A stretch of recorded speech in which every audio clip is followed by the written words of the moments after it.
Olá pessoal, bem-vindos à nossa quarta aula do Desvendando a Bioquímica e hoje nós vamos continuar falando das proteínas. Só que hoje nós vamos falar de algumas proteínas que têm uma função específica no nosso corpo. Essas proteínas se chamam enzimas. A principal função das enzimas é catalisar reações que acontecem no nosso organismo. Então ela tem um papel, uma função de catálise. Mas o que é catálise? Reações químicas podem acontecer de forma bem rápida, como é o caso de grandes explosões, ou de maneira mais lenta, como é o caso do processo de formação de ferrugem em peças de ferro. A catálise é um processo em que a velocidade de uma determinada reação química é aumentada. E as enzimas são especialistas em aumentar a velocidade de reações que acontecem no nosso corpo a todo momento. Por isso, as enzimas também são muito importantes para a manutenção do nosso metabolismo. Lembra dessa palavrinha? E para grande parte dos processos que acontecem no nosso corpo, existem enzimas que facilitam essas reações. Então hoje nós vamos ver o funcionamento de duas enzimas na parte experimental e vamos começar a conversar um pouquinho de como funcionam essas enzimas. Então só para relembrar algumas coisas que a gente viu sobre proteínas. A gente sabe que as proteínas conseguem se organizar de 4 formas diferentes. A primeira dessas formas de organização é o que a gente chama de estrutura primária. Nessa estrutura, nós temos aminoácidos ligados uns com os outros, formando como se fosse um longo fio, uma longa cadeia de aminoácidos. A segunda estrutura, que nós chamamos de estrutura secundária, é quando esse fio começa a se enrolar em formas específicas. A gente viu, por exemplo, que as proteínas conseguem fazer coisas parecidas com isso daqui, formação de um laço. E esse laço é o que a gente chamou de folhas beta. Uma outra estrutura que nós vimos foi quando ela forma um tipo de hélice, que a gente chama de alfa-hélice. Então ela fica toda enroladinha assim, num formato de espiral de caderno. Já a estrutura terciária de proteínas é quando nós temos o enovelamento desse fio. E é o que eu desenhei aqui, olha só. A gente tem um enovelamento da nossa sequência de aminoácidos. Então a nossa estrutura primária está toda enovelada, formando o que a gente chama de estrutura terciária. E a estrutura quaternária é quando a gente tem junções de estruturas terciárias de proteínas, formando um complexo, um conjunto de proteínas. No caso das enzimas, eu quero chamar a atenção para mais uma coisa que aparece na estrutura dessas enzimas, que eu desenhei aqui em vermelho, que é o que a gente chama de sítio ativo. Nesse sítio ativo é onde as moléculas vão se ligar para reagir de forma mais rápida. Então aqui eu escrevi uma grande equação química, tudo bem? Com várias setinhas de reação. Então a gente vai ver como funciona cada etapa da reação mediada ou catalisada por uma enzima. Inicialmente, a enzima vai se ligar com um substrato. A gente chama de substrato a molécula que vai ser alvo da nossa reação catalisada pela enzima. Por exemplo, nós podemos ter uma molécula de carboidrato e essa molécula de carboidrato vai se ligar à enzima. E essa enzima vai, por exemplo, quebrar essa molécula de açúcar. Então a primeira coisa que vai acontecer é que essa molécula, esse substrato, vai se aproximar da nossa enzima e olha só, ele tem um formato que encaixa bonitinho no sítio ativo da nossa enzima. Então eles vão se encontrar e vão formar o que a gente chama de um complexo enzima-substrato, que nada mais é do que o substrato ligado no sítio ativo da nossa enzima. Agora, a enzima vai fazer o seu papel de modificar esse substrato. Então, o que antes era substrato, agora é produto da nossa reação. A enzima já fez a reação química que transformou o substrato no produto. Agora, percebam que o produto já não tem mais um formato tão bom para ligar no sítio ativo da enzima. Ou seja, ele vai se soltar da enzima, voltando então a ter a enzima livre, só que agora, ao invés de substrato, nós temos o produto. Então a gente diz que o substrato está sendo convertido em produto com auxílio da enzima. As enzimas, pessoal, são alvos farmacológicos muito importantes. O que significa isso? Quando nós vamos desenhar uma molécula que vai servir como medicamento, como remédio, nós temos que pensar aonde essa molécula vai interagir no nosso corpo, ou como essa molécula vai interagir com micro-organismos que possam estar nos causando algum mal. Como a maior parte das reações que acontecem no nosso corpo é catalisada por enzimas, se nós conseguíssemos modelar a atividade dessas enzimas, nós poderíamos corrigir alguns mal funcionamentos no nosso corpo. Um exemplo desse efeito no nosso corpo é, por exemplo, alguns medicamentos que diminuem a pressão arterial. Algumas pessoas têm pressão alta, e essa pressão alta pode estar relacionada a uma quantidade muito grande de uma molécula chamada angiotensina. Essa angiotensina é produzida, ela é ativada por meio de uma enzima, que a gente chama de enzima conversora de angiotensina. Como as enzimas têm funções muito específicas, os nomes das enzimas também são bem específicos. E como a gente quer diminuir a produção de angiotensina nas pessoas que têm pressão alta, uma solução é inibir a enzima conversora de angiotensina. Assim, a gente só vai ter a forma inativada da angiotensina, que não vai aumentar a pressão sanguínea da pessoa. Então, nesse caso, o que acontece é o seguinte: quando a angiotensina inativada se liga com a enzima, ela vai sofrer uma modificação, formando a angiotensina no estado ativado. Porém, eu posso fazer um inibidor dessa enzima que não vai permitir que a angiotensina não ativada se ligue à enzima. Por exemplo, eu posso colocar aqui no sítio ativo uma outra molécula que vai ocupar esse sítio ativo e vai impedir que a angiotensina não ativada se ligue ao sítio ativo da nossa enzima. Eu vou dar um outro exemplo, mais da inibição de uma enzima que não pertence ao corpo humano. É uma enzima produzida por bactérias. Vocês já devem ter visto alguns antibióticos que vêm com clavulanato de potássio ou clavulanato de sódio. Mas por que a gente adiciona o clavulanato? Algumas bactérias são resistentes a alguns tipos de antibióticos. Essa resistência surge da produção de enzimas que quebram as moléculas de antibiótico. Então, para que o antibiótico faça efeito, nós precisamos inibir essas enzimas que quebram o antibiótico. Então o clavulanato vai agir nesse mesmo sentido. Ele vai inibir a enzima que quebra o antibiótico para que o antibiótico possa fazer efeito e matar as bactérias. Então, nos experimentos de hoje, nós vamos conhecer duas enzimas. Uma delas chama pitialina ou amilase salivar e ela fica na nossa boca. É ela que começa a fazer a digestão dos carboidratos. E vamos conhecer também uma outra enzima chamada catalase. Essa enzima está presente em vários lugares. No experimento que a gente vai fazer, nós vamos utilizar um pedaço de fígado de frango, que é encontrado aí no supermercado, e nós vamos fazer também com uma batata. Bom, pessoal, então hoje a gente vai fazer o experimento num lugar diferente, que tem mais iluminação. Bom, pessoal, então aqui eu tenho 3 tubos preparados. O primeiro vai ser o nosso branco, o do meio vai ser o nosso experimento com saliva, e o nosso terceiro tubo vai ser o experimento com saliva, só que depois de aquecer. Então o que a gente vai fazer? Eu coloquei batatas cortadas nos 3 tubos.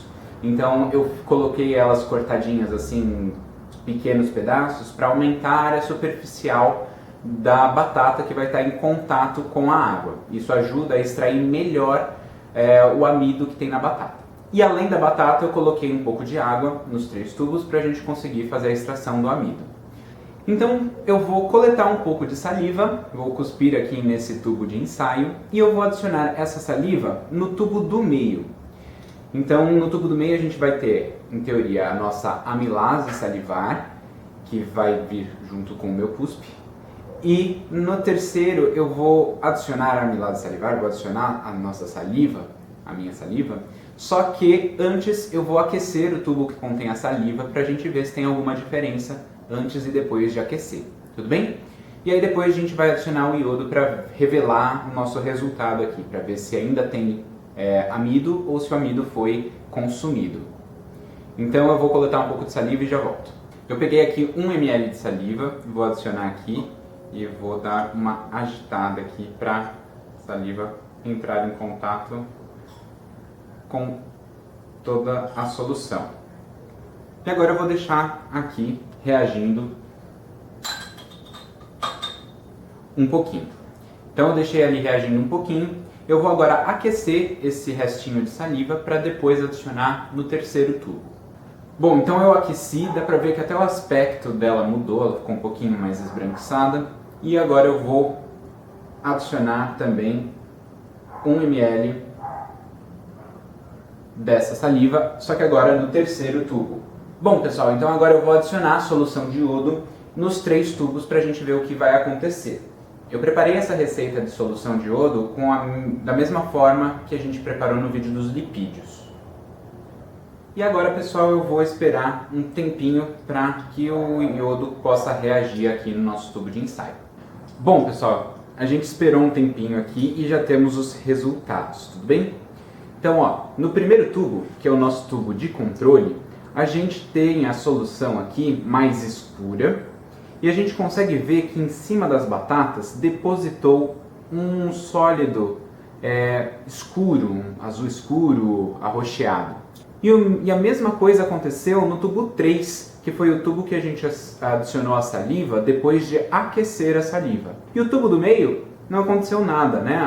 O iodo se solubilizou, né? Diminuiu a sua coloração porque ele está diluído e não aconteceu mais nada aqui no nosso tubo. Então, olhando de perto, a gente consegue perceber melhor que depositou um sólido escuro nos tubos 1 e 3. E no tubo do meio, a batata está lá branquinha, do jeito que a gente deixou ela quando a gente começou o experimento. Bom, pessoal, então nesse experimento nós conhecemos a amilase salivar. Nesse experimento, nós utilizamos 3 tubos de ensaio. No primeiro tubo, nós fizemos o experimento que a gente chama de branco. Então, no branco, nós colocamos apenas batata, água e a solução reveladora de iodo. Nesse experimento, a gente viu que o iodo mudou a sua coloração para um azul escuro, uma coloração mais arroxeada. Isso aconteceu porque na batata nós temos um carboidrato bem longo que vocês já conhecem, que é o amido. Então, na solução aqui, nós tínhamos o amido de batata e esse amido reagiu com o iodo que a gente adicionou, formando aquela coloração que a gente já viu em experimentos anteriores. Agora, no segundo tubo, nós adicionamos as batatas, água, saliva, que contém a amilase salivar, e adicionamos depois o nosso indicador de iodo para ver se tem ainda amido ou não.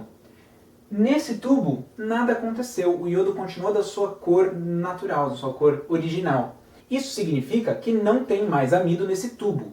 Ou seja, a nossa enzima, a amilase salivar, quebrou as moléculas de amido e agora não tem mais amido para a gente detectar com o iodo.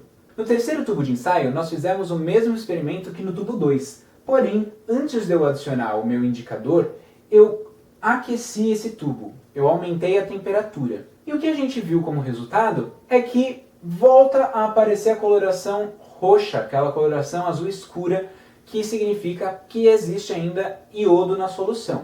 O que será que aconteceu aqui, pessoal? Eu não vou dar essa resposta para vocês porque a gente já sabe, já viu essa resposta no vídeo passado, quando a gente estava falando de estrutura de proteínas, e na semana passada, inclusive, nós fizemos um experimento que tinha aquecimento de proteínas. O que será que acontece com a nossa enzima, que também é uma proteína, quando a gente aquece? Tudo bem então, pessoal? No próximo experimento nós vamos conhecer a catalase. Bom, pessoal, para esse experimento a gente vai precisar de batata. Eu já tinha cortado ela em cubinhos para o outro experimento, então eu vou utilizar elas em cubinho mesmo, mas você pode utilizar uma rodela de batata, que vai ser a nossa fonte vegetal de catalase. E aqui eu tenho fígado de frango, que vai ser a nossa fonte animal de catalase. Então o procedimento aqui é bem simples. Eu vou adicionar água oxigenada em cima da batata e em cima do fígado para vocês verem o que vai acontecer. Primeiro eu vou adicionar uma solução de água oxigenada na concentração de 10 volume. Essa solução é líquida, ela é bem parecida com um soro fisiológico, água. E depois eu vou adicionar água oxigenada 40 volumes. Ela é um pouco mais viscosa por questões de segurança, ela é vendida como um líquido mais viscoso. E aí vocês vão ver o efeito desse líquido viscoso em guardar as bolinhas de oxigênio que vão ser formadas. Então vamos lá. Primeiro experimento com as batatas.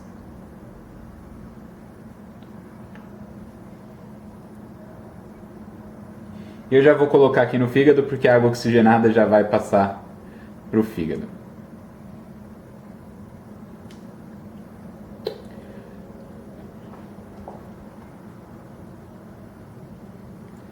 Então no fígado deu para ver bem a formação das bolhas, né? Aqui na batata está acontecendo, mas está bem lenta a reação, tá? Mas a gente consegue ver que tem essa formação dessas bolhas esbranquiçadas aqui.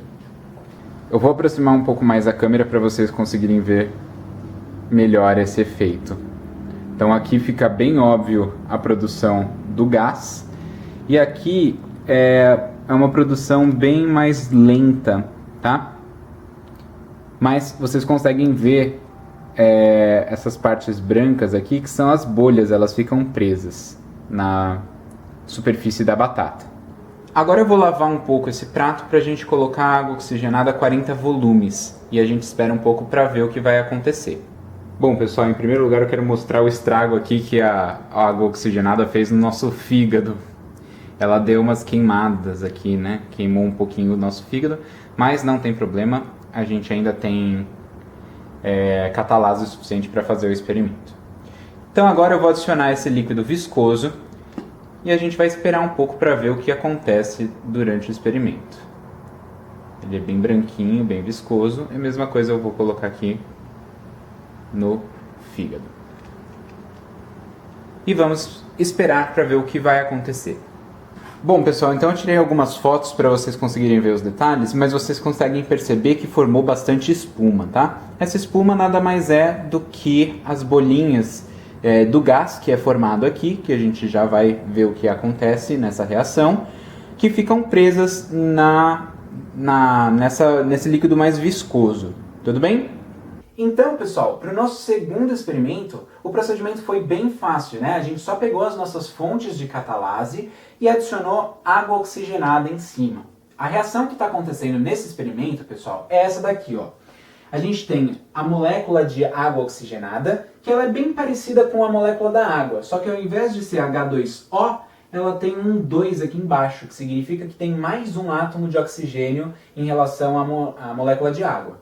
Então, duas moléculas de água oxigenada vão formar duas moléculas de água e liberar uma molécula de oxigênio. Então é isso daqui, ó.